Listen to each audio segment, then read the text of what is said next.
Get loud and proud for the internet tonight. We got Bill Coons here videotaping. You guys give him a round of applause for doing that. James, the Media Monarchy is keeping us lit. iTunes is keeping us on. We are all over the internet, all over the globe, and we're sending the message near and far that this is not a test. This is reality. This is the emergency that we've all thought about, and it's happening. And we have been talking about it for years here at the Ground Zero Lounge. Basically, words of warning, words of exhortation, kind of giving the news to you before it's really news. It's what we do here. For those of you that aren't familiar with the Ground Zero Lounge has been at Dante's now for about 3 to 4 years, so let's give Frank a round of applause for that. That's awesome.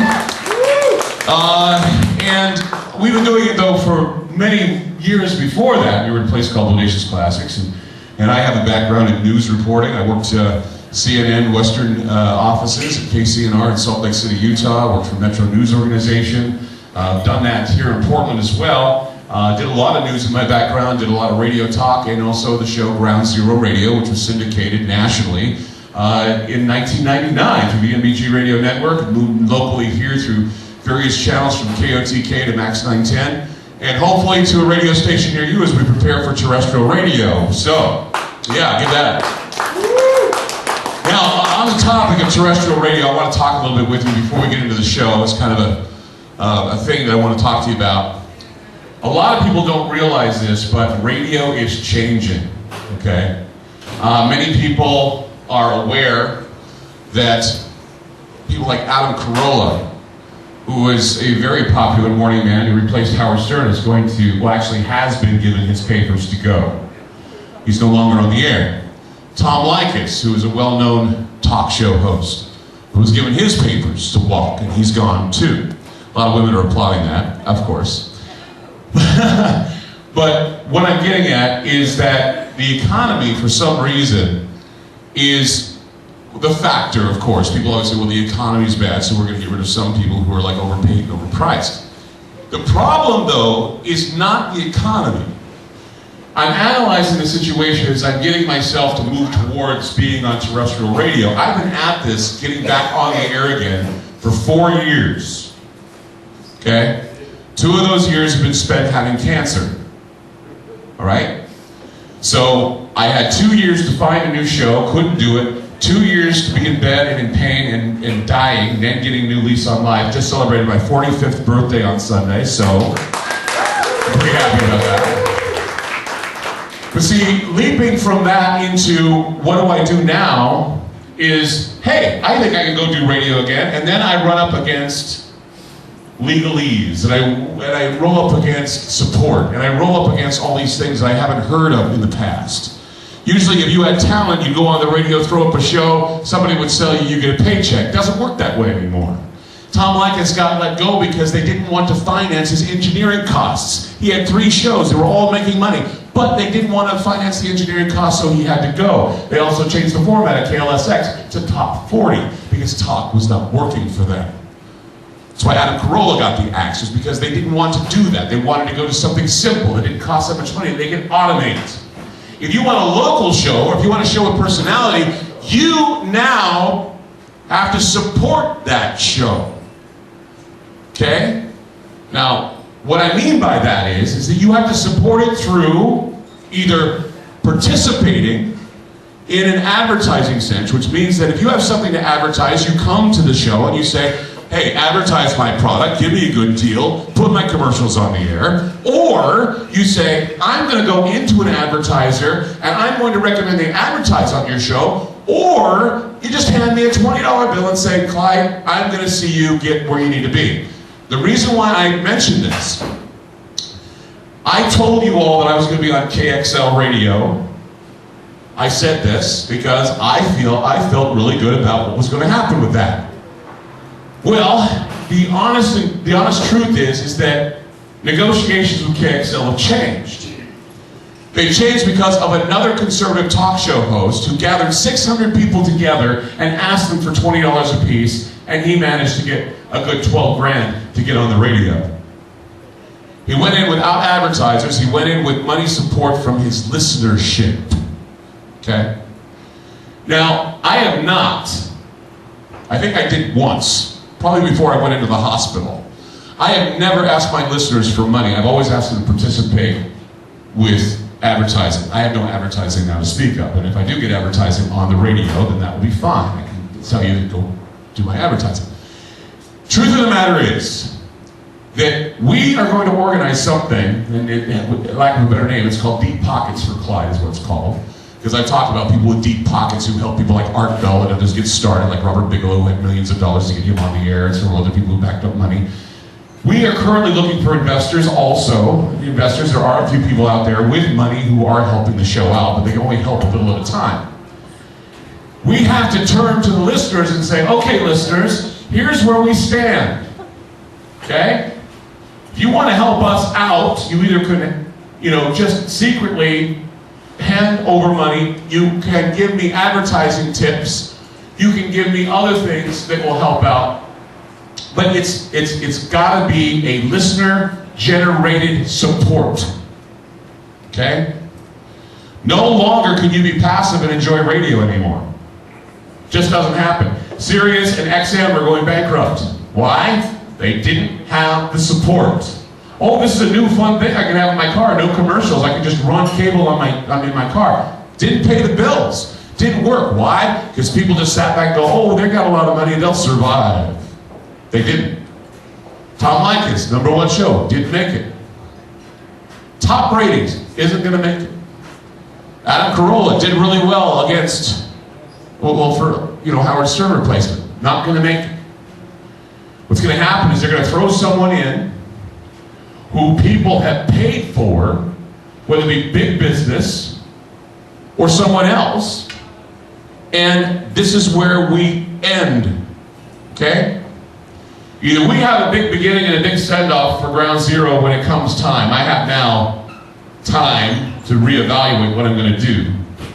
And I will keep you informed on what's going on with the Deep Pockets for Clyde thing, and what's going on with support and how you can support. I mean, bottom line is, we need help. Bottom line is we're starting over. Bottom line is that once we get going, we don't have to worry anymore. But when you have a guy who can get 600 people to pay to get him on the air, that says something.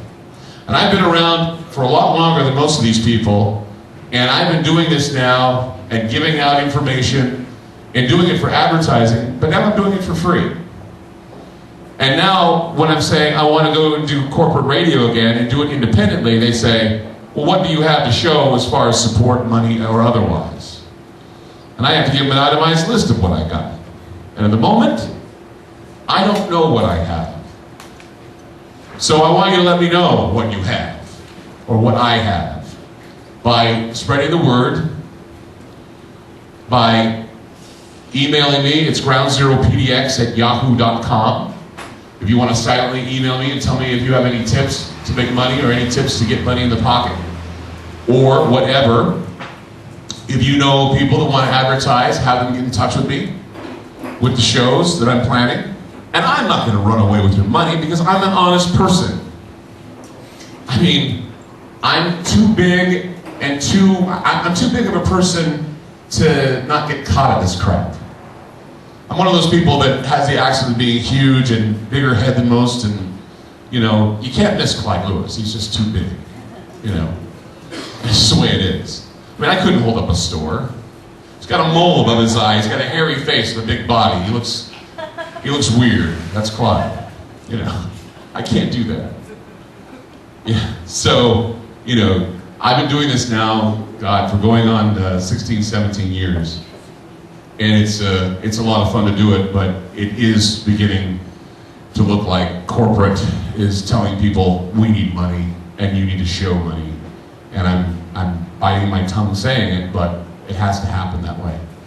Soon I'll have to actually charge for some of this stuff that I'm doing. Ground Zero Lounge will always be free, but everything else is going to have to be, I'm going to have to say, I have to charge for this now. I have to start begging for money now. And that's the thing that really sucks. Anyway, somebody's calling me. I can't believe this. Let's talk about the show tonight. Enough for the begging radio thing. Please support Ground Zero. Get loud for everybody out here. Let them know that we're here, please. Thank you. Thank you. Tonight's show is, I've been wanting to do this show for weeks, and I haven't had an opportunity to because I've been sidetracked by a lot of things. The show tonight is called MK Agricultura, the New Contaminational Crisis, or the New Contaminational Crisis. Basically, I've been looking at stories in the news and the parallel stories between the economy. There are parallel stories between the economy and food sources that are being contaminated and destroyed. Which I don't understand why we don't cut away and talk about this more often. And what I think of when I think of the contaminated food and the culling of the population is a little something called Agenda 21.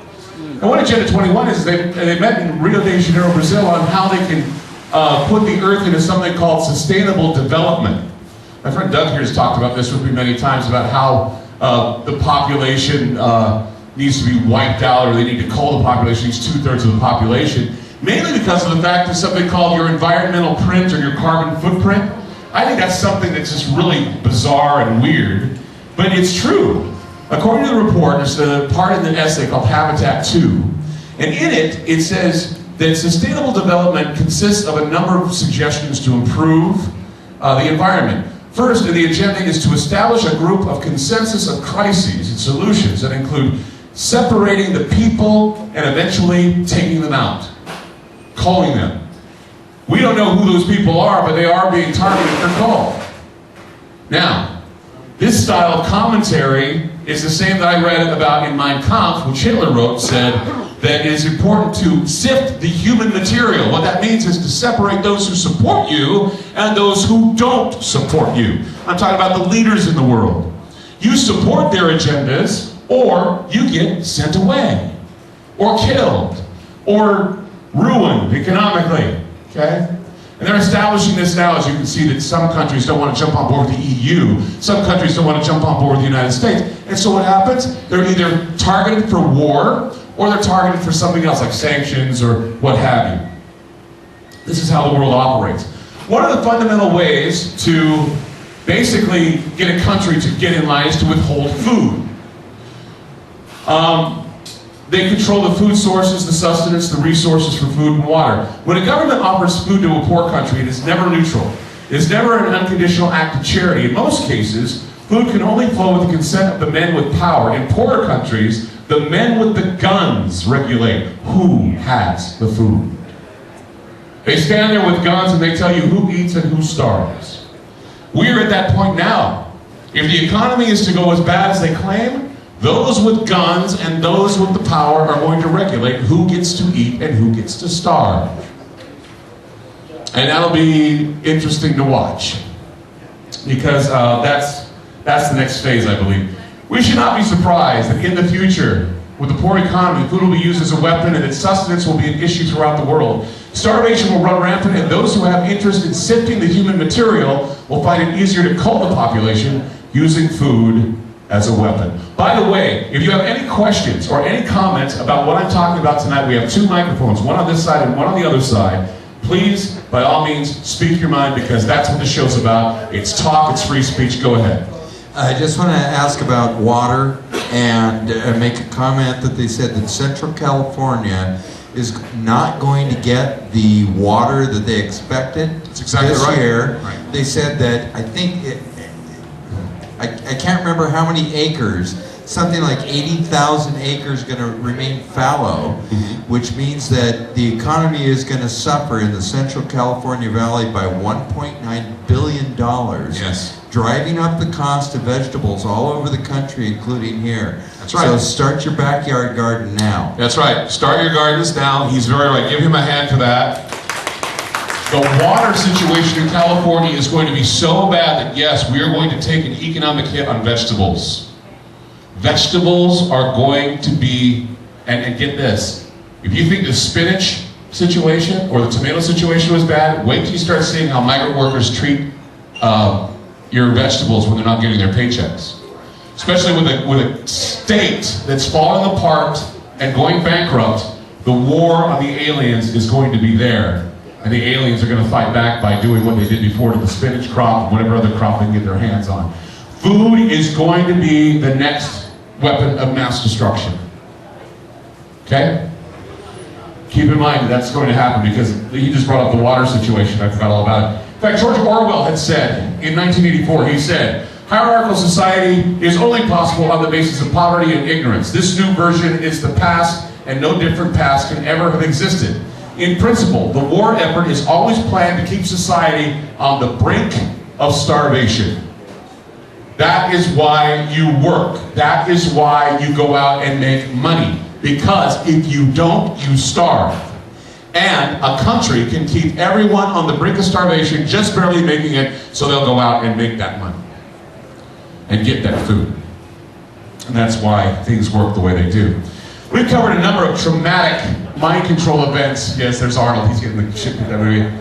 Anyway, we've talked about a lot of mind control events, traumatic mind control events that have shaped our lives, from 9/11, MK Ultra, where they use trauma-based mind control to get you to go in line. Well, through economic instabilities and through poverty and through food sources being taken away, emotional upheaval, the leadership of the world will basically hold the keys to your survival. How many people have heard that whole phrase, the mark of the beast, by applause? Yeah. Look, it says the mark of the beast. It says you will not be able to buy, sell, or trade without the mark on your hand or your forehead, okay? Well, whatever that mark may be, we're getting to that point, okay? You're not going to be able to get food or water or anything unless you accept a certain philosophy. Whatever that philosophy may be, you're going to have to go with that philosophy. That's where we're headed, okay? I don't know if you believe in the mark of the beast or the 666 or whatever you want to call it, the devil's prophecy or what have you. Yeah, you got your UPC code. I see that.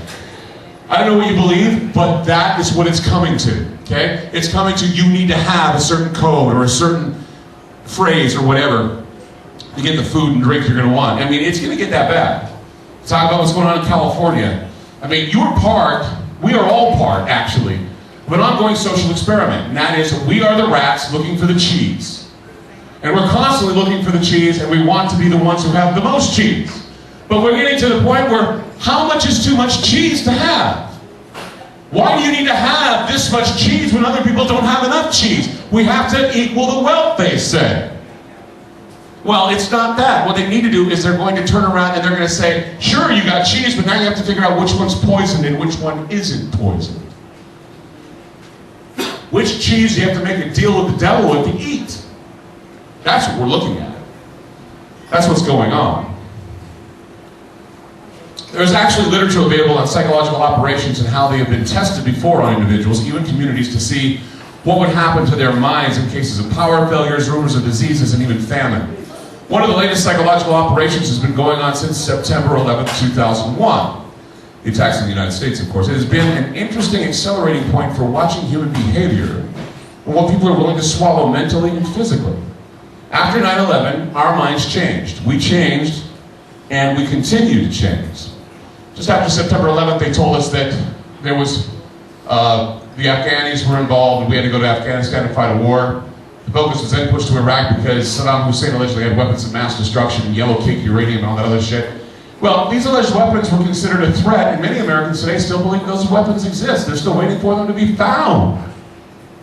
Nah, they're not going to be found because they're not there. You know, truth is, you ask the WMD believers, well, if these WMDs or these weapons of mass destruction existed, then how is it these so-called large and resourceful terrorist organizations keep hearing about refrain from using weapons of mass destruction on the United States? If they have them, why don't they fucking use them? Because they don't fucking have them.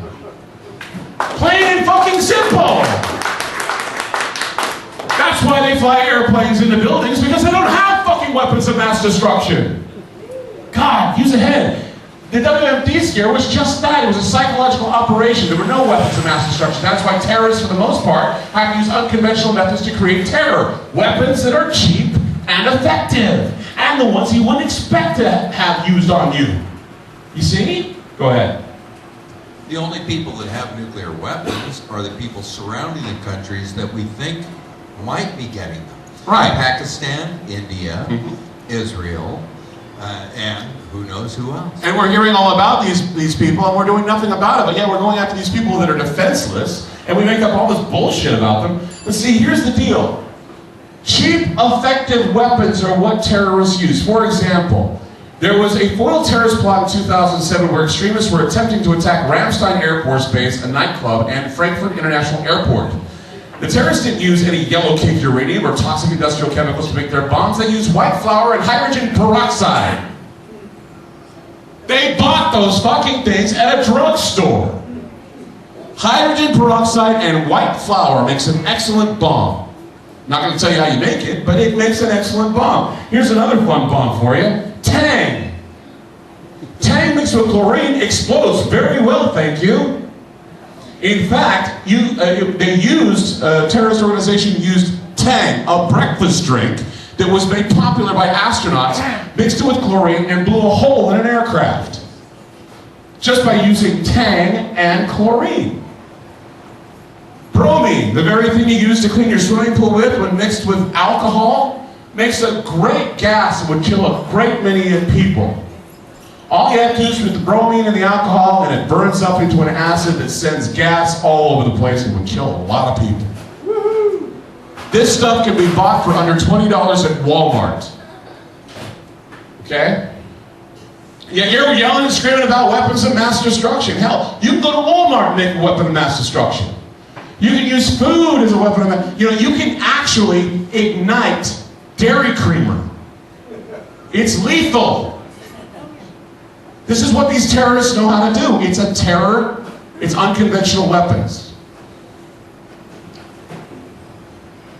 A list of potential unconventional weapons and methods of simple terrorism have been published by alphabet agencies classified under terrorist organizations and unconventional terrorism. The literature has recorded several unconventional methods that are used by terrorists using simple items that can be obtained anywhere without a background check. I'm sorry. Sorry. Could you slow down? I'm trying to take notes. Sure. What explodes really well? Tang and chlorine, bromine. Okay, sure. $20 at Walmart? Yeah. Thank you. What's your name? Soren.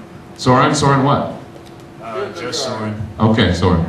Just in case anything happens, you're on TV right now. Okay? Cool. You're telling us all how many bombs. Hey, you get this information off the internet. The alphabet agencies tell you in state and local intelligence terrorism books. Don't accept any presents from that guy. No. Jesus, I'm not telling you anything nobody doesn't know. I mean, go to a chemistry class. You can take, I saw this, it's cool.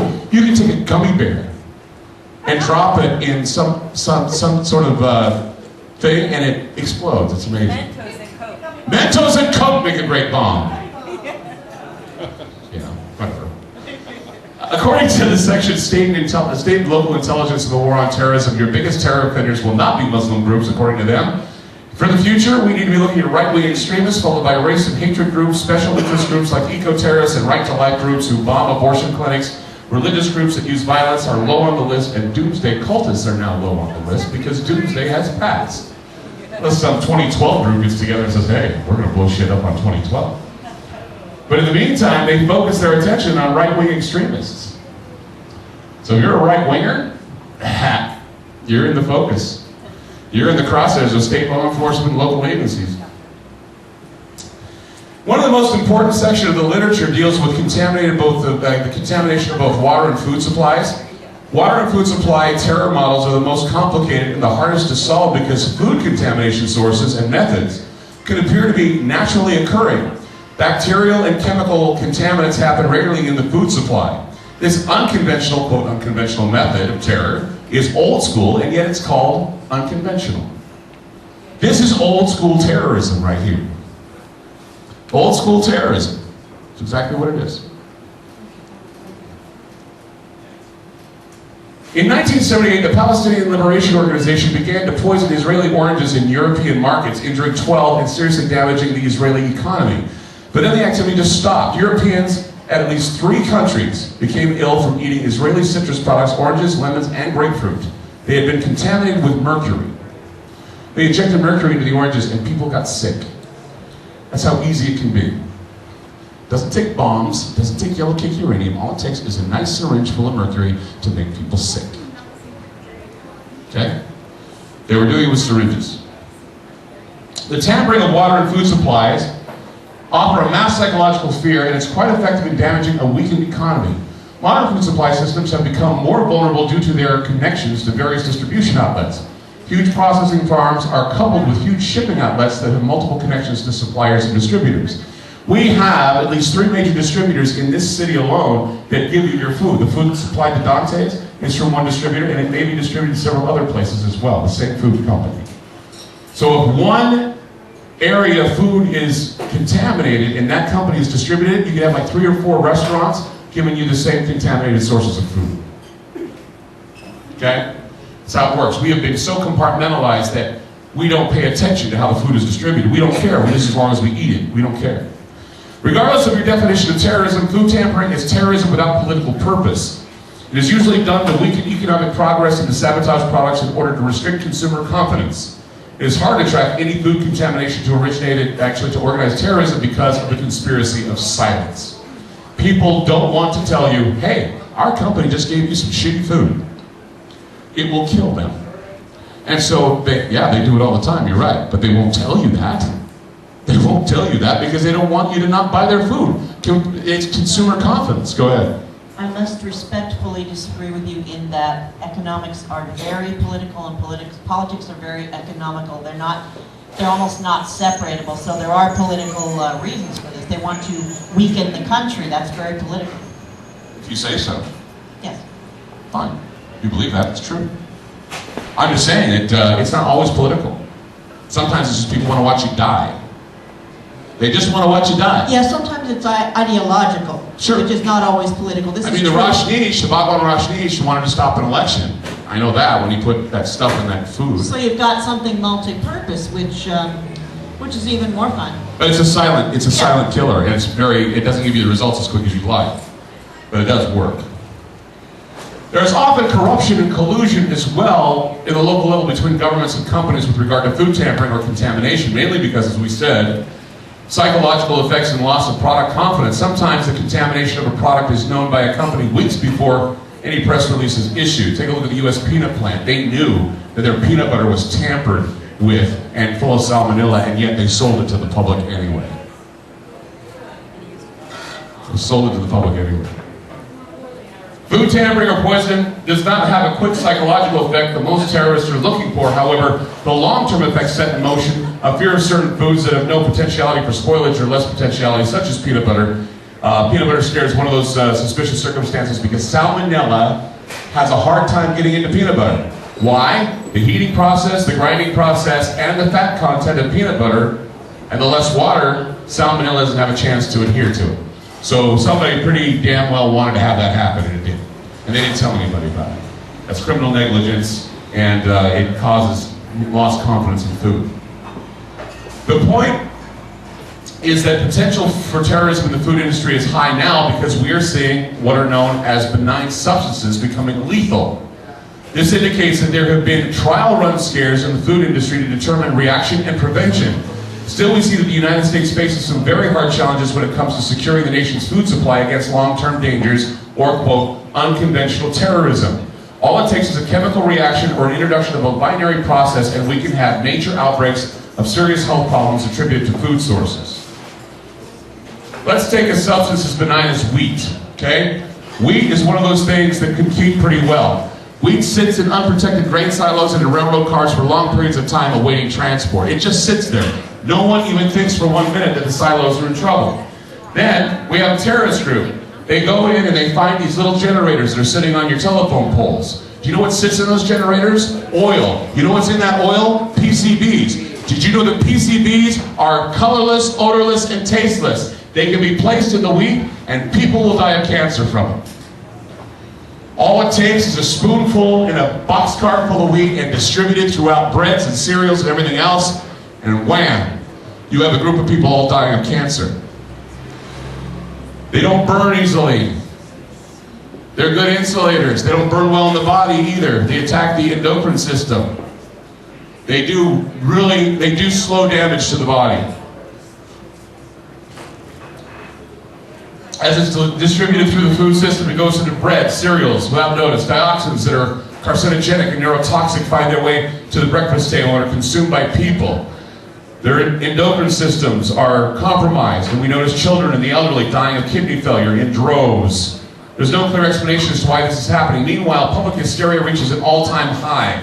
When the reaction reaches a fever pitch, terrorists can claim that they have laced grains with dioxins. By this time, millions of people have already been exposed to it, and thousands of people are already dying of cancer. That's how it works. It's as easy as that. This is an example of what can happen after a dioxin takes over your body. This is a Ukrainian president who basically went from looking like he does on the left to what he does on the right, and they said that he was given the dioxin while he was eating, and it was administered to him for a long period of time, and he didn't know it. It's as easy as sneaking it into food. In January of 1999, 500 tons of wheat in Belgium were accidentally contaminated with approximately 50 kilos of PCBs from leaking electrical generators. Millions of people consumed the wheat. 8,000 people got cancer from it. Same thing happened in Billings, Montana in 1979. Polychlorinated biphenyl contamination incident in Billings, Montana in 1979. It happened on September 11th, 1979. Where wheat meal got into the cattle feed and basically caused the cattle to act strangely, and it ruined the whole thing. They had to condemn everything. Luckily, they caught it in time, at least so they say, but it still was a very scary time for that. Food contamination, whether accidental or intentional, seems to be a recurrent in the news these days. I don't know, the peanut thing is a big scare right now. They're talking about other things that are going on with food contamination. This is something that people say is preventable with, merely washing your hands and being, whatever. But the truth of the matter is that with the consolidation and the globalization of the planet, if we want to combine our food services with other world entities, it can spread a lot quicker. If a group or organization wants to wipe out a certain race or a certain group of people, all they have to do is just contaminate one type of food group. Americans are into pastas, they're into carbs. Well, what do? They'll just basically contaminate the spaghetti, or they'll contaminate the macaroni. It's not hard to do, and it's been done. The peanut thing is truly criminal negligence. I'm beginning to notice a trend, and that's why I'm making it aware. The most recent and still evolving example of how this is going on is melamine contamination of infant formula. The Chinese had their kids, the children were drinking formula that was contaminated with melamine. It's an acid, it's an acid solvent they put on dishes to keep them together. It got into the milk. How? No one knows. But there were people who actually faced the 9mm solution when they got caught being a part of it. Go ahead. A lot of people say that melamine is used as a filler, much like you use breadcrumbs in meatloaf. Okay? Wow. And that actually the head of the Chinese equivalent of the FDA was executed as a result of that. Yeah, because not because it killed people, because it was an embarrassment to the country. Yep. Exactly. Now, people say, well, I'm organic. I don't have to worry about that. I'm organic because organic food is good. Organic food doesn't have shit floating around in it. Yeah, fuck you. My organic baby, a company out of Vermont, had the same problem happen to them. Babies got sick in Canada because they got food from Vermont that was organic. I'm so fucking tired of hearing people say, I have organic and free range. I don't give a shit. Your food can be contaminated. Fucking hippie. Jesus Christ. Well, you're not a wheat germ hippie. I mean, you eat a burger, you're not worried about it, right? No. I don't care. I mean, it just pisses me off. They're just snobs. And another thing too about this organic thing, people getting organic lettuce found out that percolate is in their organic lettuce. And in organic milk. You know what percolate is? It's rocket fuel. Now how'd that get in there? No one knows how it got in there. In fact, it's a natural occurring thing, but you've got trace amounts and you've got huge amounts, parts per billion, and what is it doing? It's making people sick. They found high concentrations of it. The FDA found an average concentration of 5.76 parts per billion for choline in 104 milk samples in study, and then they went to the lettuce and found that 10.49 parts per billion are in there. So people are taking in this rocket fuel shit, it's making them sick. Organic food! Organic food, people. These are dangerous levels. The FDA has been able to identify the contamination, but have not been able to trace where it comes from. It's called the genealogy of poison, and it's hard to track. That's what's beautiful about this type of terrorism. You can't track it because these things occur naturally, and so they can say, oh, it's normal. These trace amounts are normal. There's no been linked to an agency or terrorist or otherwise organization responsible for tainting this food, but it's being tainted. Americans spend more time eating away from home, and most foods consumed are prepared outside of the home. You put your trust in food that is handled by so many people, from farm to fryer, and most of the fast food is targeted at young children. It's a food source that is compartmentalized and is mass-produced, from the bun to meat and the little packets of ketchup you use on the French fries. You would think that the obvious target for terrorists would be the fast food industry. However, it is the least expected thing in a prepared meal that could be deadly that you have to look out for. For example, hi, I'm talking over here. Thank you. Yeah, you're welcome. Yeah, the band will be up momentarily, but we're doing the show, okay? Thank you. The state of Kentucky actually had a storm, its winter storm moved through. And when the winter storm moved through, the Kentucky government decided they were going to prepare meals for the people because they were all hungry. So, you know, it was a really bad situation. So they ran out of food, so they went to FEMA and they said, hey FEMA, can you prepare some food for us? And what did they put in it? Peanut butter. What was the peanut butter? The tainted peanut butter that was given from the company that had the tainted peanut butter. All of those meals provided by the Federal Emergency Management Agency were tainted with salmonella peanut butter. So the thing that you least expect to kill you could have been in your food that was supposed to save you. Okay? Kind of interesting, isn't it, that happened? Now, with all the facts I presented to you tonight, there is something else that we've overlooked, and that is the method in which terrorism operates and finally succeeds. The September 11th attacks resulted in direct losses of about $27.2 billion, and the long-term effects on the economy are still being felt. When the actual event took place, there were many people who were caught off guard because it is alleged that a few thought it was a drill and not the real thing. It has been established that the events that happened that day had been practiced through dry runs, procedures, and drills carried out by the Department of Defense and the terrorists themselves. So, since 9/11, we have been reading story after story about food being contaminated either accidentally or on purpose. Each time we hear of these problems, we simply do not know or why the products are becoming dangerous. But the truth is they are. It started with the poisonings in pet foods, killing thousands of cats and dogs. Thousands of cats and dogs died as a result of eating tainted pet food. The pet food was loaded with things like aminopoterin, which is a rat poison, methotrexate, and melamine. All three of those seem to be a pattern, aren't they? Melamine, all these chemicals, how do they get in the food? No one knows. But they're tracing them back to China. Then we had from dog foods going to infant formula. So we tested it on the animals. We tested it on the animals, now we're going to test it on the kids. And then from the kids, we go to produce, spinach, tomatoes, peppers, and beef get recalled.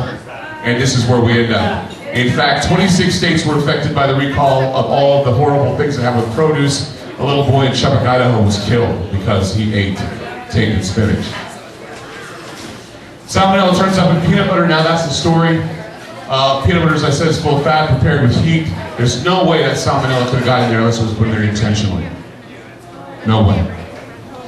What I'm saying right now is this: all these potential problems with the food sources are dry runs for the big event. We start with pets, we move to children, we go to adults. And then we do the big one.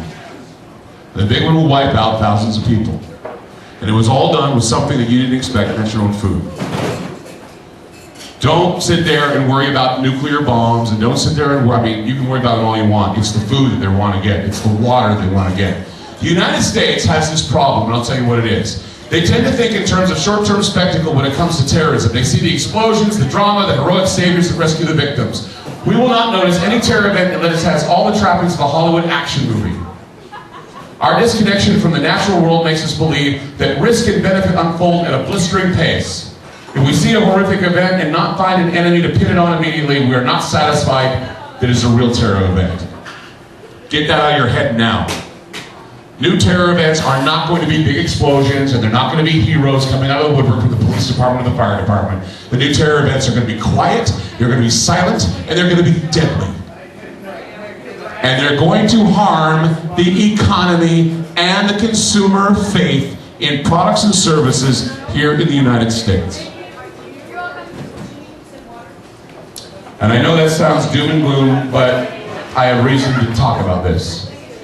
Americans seem to think they know all the answers when it comes to terror problems, and they demand all these things to happen. We need to have surveillance at the airport, we need to be frisked, and we need to do all this to take away our freedoms. But why is it no one is coming forward and saying, hell, I want my food looked at, I want to have money going to prevent terrorism with the food? They won't, because that's not what they see in the movies. For a terrorist group with patience, a slow-motion disaster in ecological time would be perfect against an enemy that thinks in terms of days or months, but would suffer across the generations. Americans would not suspect anything. They would look at things like high depression rates and normal childhood diabetes as a sign of the times, or even the inability to reproduce as a sign to take more fucking Viagra. That's what they do, is they say, hey, this childhood diabetes is normal. Why? Because we're feeding kids all this shit. Well, guess what? The high fructose corn syrup you're feeding your kids is loaded with mercury. They just came out with a study the other day. It's loaded with mercury and it's killing your kids. Americans never stop and wonder why there are things like acid reflux or fibromyalgia or childhood obesity. They're told there's a drug to get rid of it. They're chronic, they make people sick. Let alone, they don't think about why cancer is no longer something that you might get. It's now something you will get.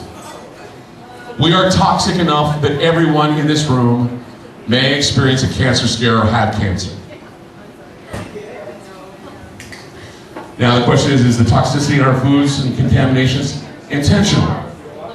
The best homeland defense, I believe, is to be aware and find protection of human and agricultural health systems that can detect and deal with whatever comes in, such as an infrastructure would pay for itself.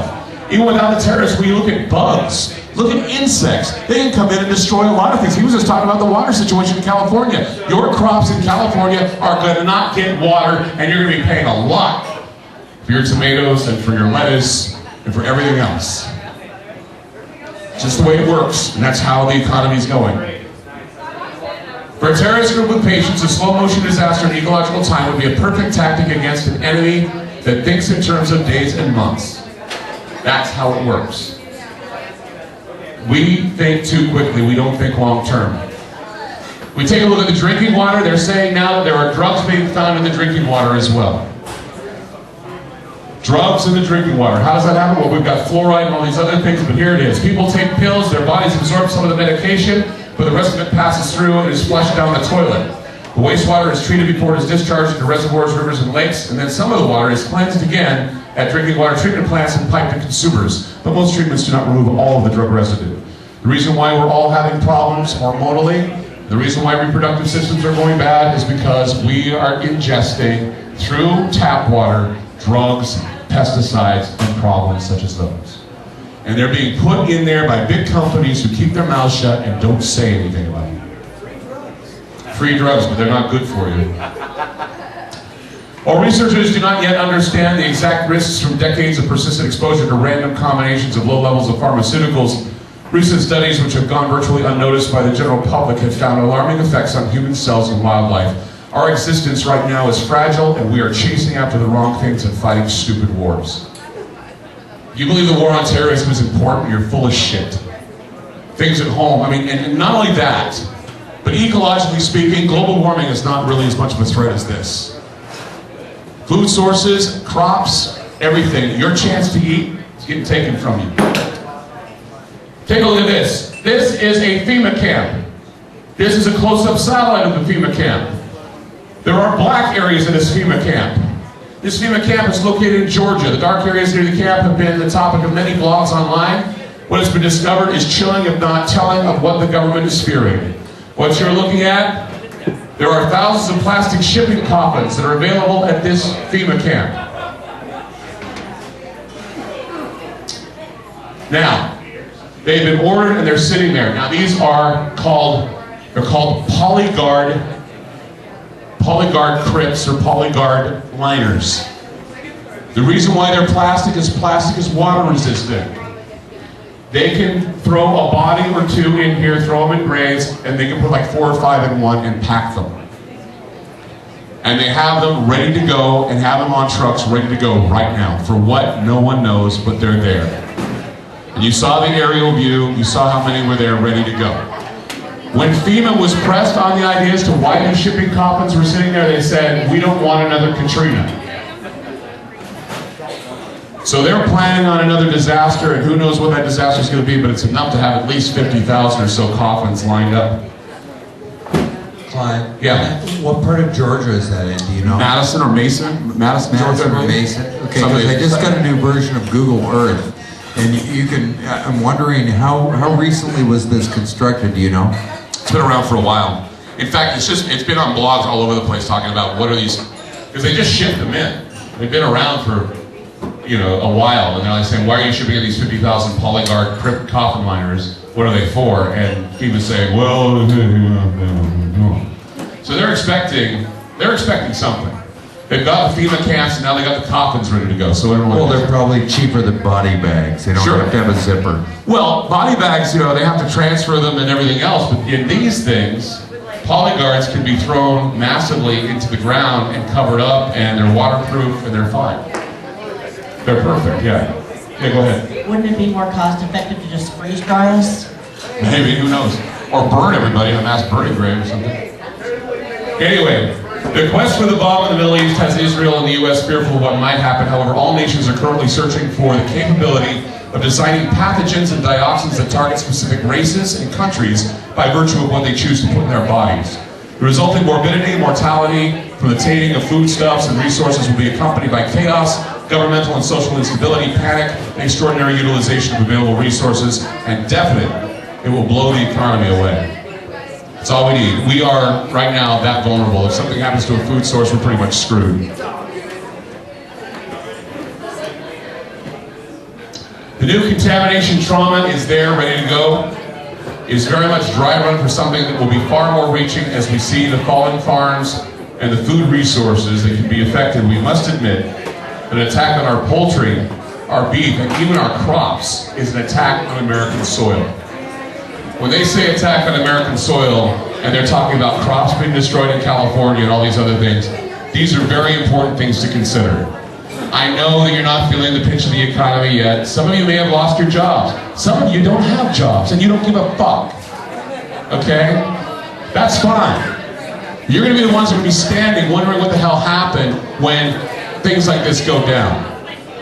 This show is a part 1 show. Okay? Next week, I am going to prove to you that I'm not full of shit up in the night about this. I'm bringing a general food inspector to this place, and he just got back from Beijing, and he's going to share with you what's being talked about in the world right now. It has to do with your ability to eat. It has to do with your ability to have food, and it has to do with your ability to eat food with confidence. Okay?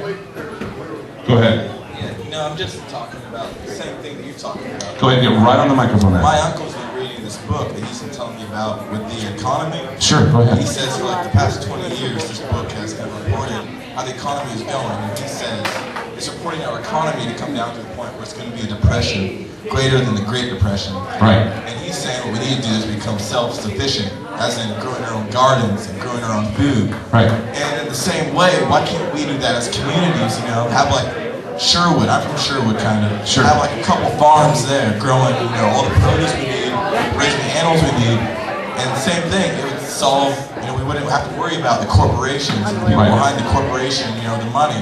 Right. We're worried about the money, and that's where the terrorism can come in. Imagine what would happen though if they told you you couldn't grow your own food. That could come down to, you know, they took B6 off the market because they said that it was doing the same thing as a drug that they wanted to promote, so they took it off. So you can't, sometimes you're going to be taking vitamins off the market and other things too, so you never know. Because it's the biggest bidder. What's that? The biggest bidder. Yeah, the highest bidder. Also, there's Monsanto to deal with. They're a company that genetically modifies foods. If they can create foods that won't spoil, you'll be eating genetically modified foods in the future, which isn't good for the body. They don't know what's going on with that. Exactly. Right. I mean, we can't trust what they're putting in our foods. We No. don't know who they are. Right. There's no reason why we can't grow our own foods on our own farms and sell it to the people. It's true. As it is. Very good. What's your name? Bill, give him a hand. That was good. Grow your own food. Raise your own food. That's important. Thank you. That's important. If you can grow your own gardens, do so.